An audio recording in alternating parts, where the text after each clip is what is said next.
Pemirsa, hampir 1 bulan banjir bandang menerjang Kabupaten Aceh Tamiang. Banjir bahkan sempat menenggelamkan Kuala Simpang, ibu kota Aceh Tamiang, hingga ketinggian lebih dari sekian meter. Warganya pun harus hidup dalam keterbatasan ketika kota saat itu terisolir, tanpa listrik, tanpa air bersih, dan tanpa sarana komunikasi. Hampir 1 bulan lalu, bagaimana kondisi Aceh Tamiang pada hari ini? Telah bergabung bersama kami jurnalis Metro TV Tia Iskandar langsung dari Aceh Tamiang. Selamat sore Tia, sudah hampir 1 bulan berlalu bencana di Aceh Tamiang. Dari pantauan Anda di sana, seperti apa perkembangan terkini di sana? Ya, selamat sore Gema dan juga pemirsa. Memang ini memasuki pekan keempat pasca bencana banjir bandang dan juga tanah longsor yang terjadi di Kabupaten Aceh Tamiang. Saat ini dapat dikatakan Kabupaten Aceh Tamiang ini tengah dalam proses percepatan pemulihan. Dan berdasarkan pantauan kami di sini, memang kami masih melihat banyak sekali kerusakan-kerusakan seperti pada rumah, kemudian juga pada berbagai fasilitas, lalu juga sarana prasarana yang kemudian ini menjadi masalah baru ketika material-material sisa banjir dan juga longsor ini bertumpuk dan juga memenuhi desa-desa yang ada di Kabupaten Aceh Tamiang. Termasuk juga banyaknya lumpur, kemudian puing-puing bangunan, dan juga sampah yang masih berserakan dan kami temui di sepanjang jalan yang ada di Kabupaten Aceh Tamiang. Sementara untuk kondisi warga saat ini, Gema dan juga pemirsa, masih banyak warga yang mengungsi di posko-posko pengungsian yang telah disediakan. Dan ketika kami berbicara dengan warga di sana, memang mayoritas warga yang sampai dengan hari ini masih mengungsi merupakan mereka yang mengalami kerusakan dengan kategori berat, bahkan ada rumahnya ini hilang tersapu derasnya aliran air. Dan untuk sebagian warga lainnya memang sudah memilih untuk kembali ke rumah untuk membersihkan peralatan, mungkin juga rumah-rumah mereka yang tersisa ataupun barang-barang yang memang masih bisa diselamatkan. Dan selain itu saat ini juga proses percepatan pemulihan ini terus dilakukan baik oleh pemerintah bersama dengan relawan dengan harapan warga dapat kembali memperoleh kehidupan yang lebih baik. Dan salah satu yang menjadi kendala juga di sini masih terbatasnya stok bahan pangan dan juga air bersih yang sulit dimiliki oleh warga. Dan saat ini kami juga masih melihat bahwa bantuan masih terus berdatangan, namun masih belum merata ke daerah-daerah ataupun ke desa yang terpencil yang ada di Kabupaten Aceh Tamiang. Demikian, Gema. Iya Tia, tantangan terbesar adalah logistik dan juga distribusi pangan dan juga air bersih. Apa yang paling sulit dijangkau dari para petugas ketika akan masuk ke dalam Aceh Tamiang untuk saat ini, Tia?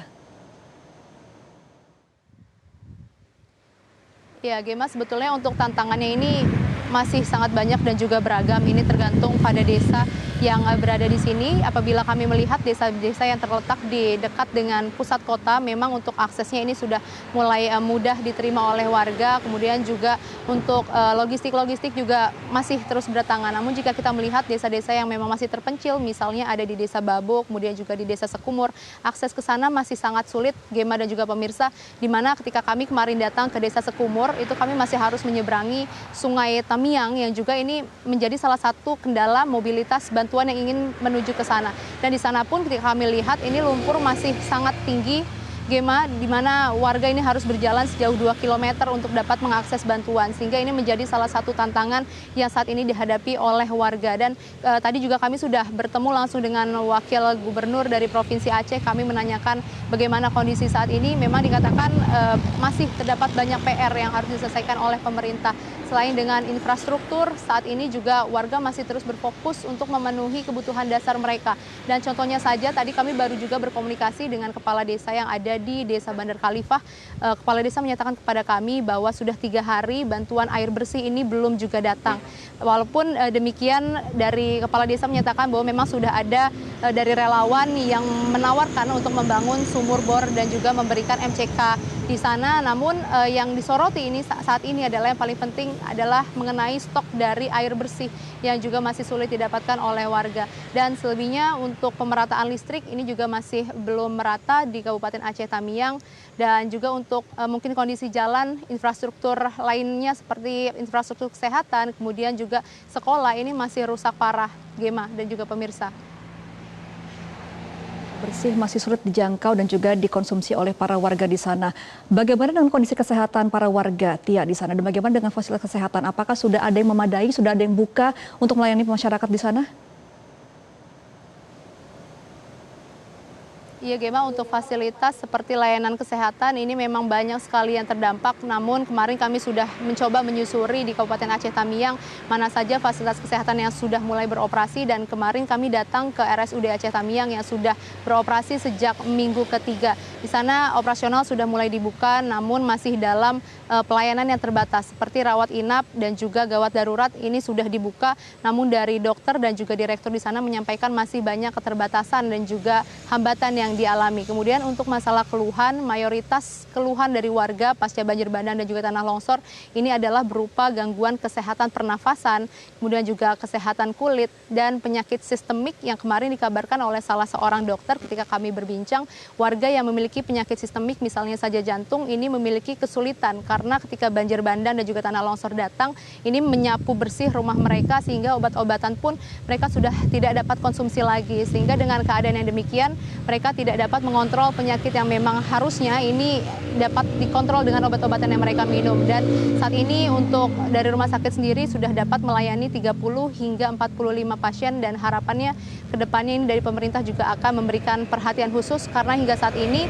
Rumah Sakit Umum Daerah Aceh Tamiang masih dibantu oleh para relawan yang berupa dokter ini juga masih terus mensupport rumah sakit agar nantinya RSUD Aceh Tamiang dapat beroperasi secara mandiri dan melayani kesehatan warga yang ada di sini. Tia, sebelumnya pemerintah juga sempat menyatakan bahwa akan membuat hunian tetap bagi para korban yang kehilangan tempat tinggal di sana. Apakah sudah ada proses pembangunannya di sana?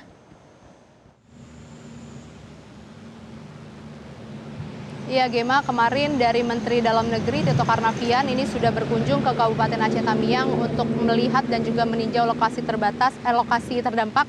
Maksud kami yang diawali dengan rapat koordinasi yang juga dihadiri oleh Wakil Gubernur, kemudian juga ada dari Kapolda, Bupati dan berbagai pihak lainnya. Salah satu yang dibahas ini adalah mengenai hunian tetap yang memang menjadi kebutuhan mendesak dari warga yang ada di Kabupaten Aceh Tamiang. Dan ketika kami konfirmasi kemarin dikatakan bahwa pada fase pertama ini akan didirikan sebanyak 500 unit yang nantinya ini akan ditargetkan akan dibangun paling lambat pada tanggal 29 atau 30 Desember 2025, yang mana ini sumber pendanaannya berasal dari sektor swasta. Kemudian untuk pembangunan ataupun groundbreaking hunian tetap yang lebih masif yang jumlahnya lebih banyak ini nantinya akan dibangun melalui pendanaan dari APBN yang saat ini dikatakan tengah dalam proses pendataan.